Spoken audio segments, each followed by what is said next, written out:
जय श्री राम प्रिय भक्तों। भगवान को ऐसे याद किया जाए तो बड़े से बड़ा संकट भी टल जाए।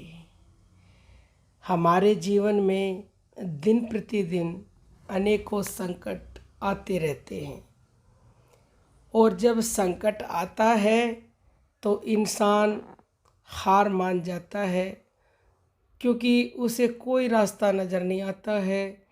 कई बार वह अपने मित्रों से, अपने रिश्तेदारों से मदद मांगता है, लेकिन हर तरफ से उसे निराशा ही मिलती है। लेकिन हम उस वक्त ये भूल जाते हैं कि हमें सबसे पहले भगवान को याद करना चाहिए, क्योंकि इस दुनिया में हम अकेले थे और अकेले हैं, और अकेले आए थे और अकेले ही जाएंगे।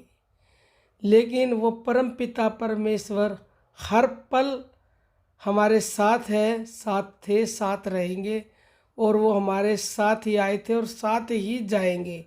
क्योंकि जो श्वास रूपी मंत्र परमात्मा ने हर जीव को पैदा होते ही दिया है, तो उस श्वास में ही वो भगवान हैं। तो जैसे ही हम पैदा होते हैं, वो श्वास रूपी मंत्र के रूप में भगवान हमारे साथ आते हैं, और जब हमारी मृत्यु होती है तो वो श्वास रूपी मंत्र हमारे शरीर से निकल जाता है, तो ईश्वर भी हमारे साथ ही चले जाते हैं। तो हमें सबसे पहले उसको पुकारना है संकट के समय में। वैसे तो हर समय आप उसे पुकारें तो संकट आएगा ही नहीं, लेकिन संकट जब आ जाता है, कोई भी संकट हो, तो केवल और केवल एकमात्र उसका आश्रय ले लीजिए, दूसरी शरण को छोड़ दीजिए। किसी का आश्रय मत लो। जब तक दूसरे का आश्रय लोगे तब तक भगवान मदद कर ही नहीं सकते। जिस तरह से द्रौपदी ने जब तक केवल और केवल प्रभु का आश्रय नहीं लिया, तब तक भगवान ने भरी सभा में उसकी मदद नहीं की।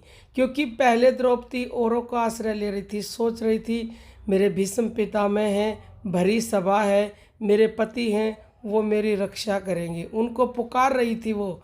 तो जब उनको पुकार के थक गई और किसी भी तरह से मदद नहीं मिली, और फिर जब एक पल में ही उन्होंने केवल और केवल गोविंद का आश्रय ले लिया, उनकी शरण चली गई पूर्णता है, तो गोविंद ने तत्काल उन्हें इतने भारी संकट से मुक्ति दिला दी।